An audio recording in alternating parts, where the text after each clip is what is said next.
இன்றைக்கி ஒரு குட்டி மினி விளாக் தான் பார்க்க போகிறோம். நாங்கள் சென்னை கிளம்புறதுக்காக ரயில்வே ஜங்ஷனில் வெயிட் பண்ணோம். அப்புறம் அக்கா உட்காந்துருந்தாங்க. அக்கா நாங்கள் சென்னை போகிறோம் ஹாப்பியாக இருந்தாங்க. அப்புறம் ட்ரெயின் வந்துருச்சு. வரவும் நானும் அக்காவும் எங்கே இருக்குது சீட்டுன்னு பார்த்துட்டு ஏறிட்டு அப்படியே கொஞ்சம் நேரம் உட்காந்துட்டோம். சீட் பார்த்து உட்காந்துட்டு அக்கா ஒரு வீடியோ எடுக்கலான்னு எடுத்தாங்க. அதுக்கப்புறம் லேஸ் பாக்கெட் விற்று வந்தாங்க. அதையும் வாங்கி அக்கா சாப்பிட்டாங்க. நானும் சாப்பிட்டுட்டு சரி அதை ஒரு சின்ன வீடியோ மாதிரி எடுத்துகிட்டு இருந்தோம். அதுக்கப்புறம் அக்கா மனம் நான் எடுக்கிறேன் ஒன்று அப்படின்னு சொல்லிட்டு அக்கா ஒரு செல்ஃபி வீடியோ மாதிரி எடுத்தாங்க. அதுக்கப்புறம் பார்த்தோம் அப்படின்னா அந்த கிளைமேட்க்கும் அந்த டைமுக்கும் அந்த ட்ரெயின் ட்ராவல்னாலே தனி ஒரு சுகம் தான். ஸோ வேறு லெவலாக இருந்துச்சு. அப்போ ஒரு சின்ன குட்டி பையன் அழகாக இருந்தால் அவனையும் பார்த்து ரசிச்சுட்டு அக்கா டக்குன்னு நான் ஒரு கேரக்டர் ஆக்ட் பண்ணுறேன் அப்படின்னு சொல்லிட்டாங்க. டக்குன்னு அக்கா வந்துட்டு கெட்ட போட்டு அக்கா நடித்தாங்க. நானும் அக்கா கூட சேர்ந்து நடிச்சுட்டு அங்கே ஒரு கண்டென்ட் ரெடி ஆயிடுச்சு. அப்புறம் வந்து ரயில்வே ஜங்ஷனில் 12 மணிக்கு இறங்கிட்டு செம்ம குளிர் செம்ம மழை. டாக்ஸி புக் பண்ணிவிட்டு அப்படியே காரில் ட்ராவல் பண்ணும்போது இந்த அழகான சென்னை சிட்டி அப்படியே ஒரு வீடியோ எடுக்கும்போது செம்மையாக இருந்தது. ஸோ ஆனால் செம்ம குளிர். அப்படியே நைட்டு நாங்கள் எடுக்கல வீடியோ. நாங்கள் போய் அப்படியே ரூமில் தூங்கிட்டு அப்படியே மார்னிங் ஆயிடுச்சு. அப்படியே கிளம்பி ஓப்பனிங்காக போனோம். அக்கா ரிப்பன் கட் பண்ண சொன்னாங்க. கட் பண்ணிவிட்டு அப்படி நானும் அக்கா அப்படியே உள்ளே போனோம்.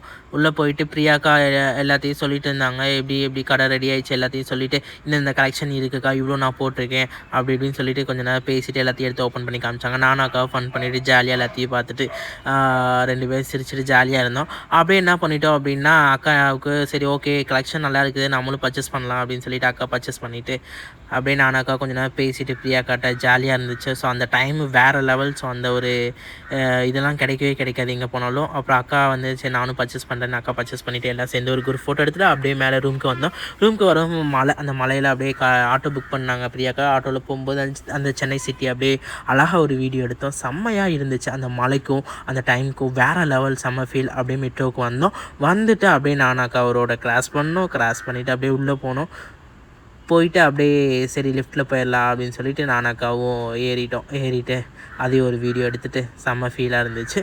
அதுக்கப்புறம் சரி டிக்கெட் கவுண்டில் போய் டிக்கெட் எடுத்துடலாம் அப்படின்னு சொல்லிட்டு நான் போய் எடுத்துகிட்டு வந்தேன்.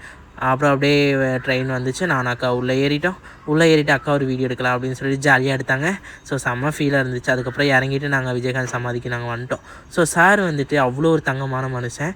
அவர் வாழ்ந்தது எல்லாத்தையுமே வரிசையாக ஃபோட்டோ வச்சுருக்காங்க. அப்படியே அக்கா வந்துட்டு அவருக்கு பூ வாங்கி போட்டு சாமியை கும்பிட்டுட்டு அப்படியே ஓகே மனோனே அப்படியே ஒரு வீடியோ எடுத்துறேன் அப்படின்னு சொல்லிட்டு நானும் அப்புறம் விஜயகாந்த் சார் அவ்வளோ அழகாக இருந்தார். தங்கமான மனுஷன் இறந்தாலும் ஸோ மக்கள் மனத்தில் வாழ்ந்துட்டு தான் இருக்கார் அப்படின்னு சொல்லுவாங்க. அவரே அழகாக ஒரு வீடியோ எடுத்துகிட்டு வெளியே வந்து பார்த்தா அக்காவோட ஃபாலோவர்ஸ் எல்லாம் அம்மா நீங்கள் தானே தங்கம்னு வீடியோ போடுவீங்க சொல்லிட்டு அக்காவுக்கு கூட தாங்க முடியல. ஸோ எல்லோரும் ஃபோட்டோஸ் வீடியோ அக்கா கூட எடுத்தாங்க. எனக்கு ரொம்ப ரொம்ப ரொம்ப ஹாப்பியாக இருந்துச்சு. ஸோ பரவாயில்ல சோஷியல் மீடியா வந்து இந்த அளவுக்கு ஆக்குது அப்படின்னு சொல்லிட்டு அக்கா ரொம்ப சந்தோஷப்பட்டாங்க. ஸோ அப்படியே வெளியே வரும்போது சின்ன பையன் அம்மா ஃபோட்டோமா அப்படின்னா அவங்களுக்கு கொடுத்துட்டு அப்படியே வெளியே வந்து பார்த்தா அவரோட சமாதியெல்லாம் அவ்வளோ அழகாக இருந்தது. ஸோ அதை ஃபுல்லாக ஒரு ஃபோட்டோ எடுத்துகிட்டு மதியம் சார் சாப்பாடு கொடுக்குறாரு. ஸோ அதையும் நாங்கள் அப்படியே அங்கேருந்து கிளம்பிட்டோம். அவ்வளோதாங்க.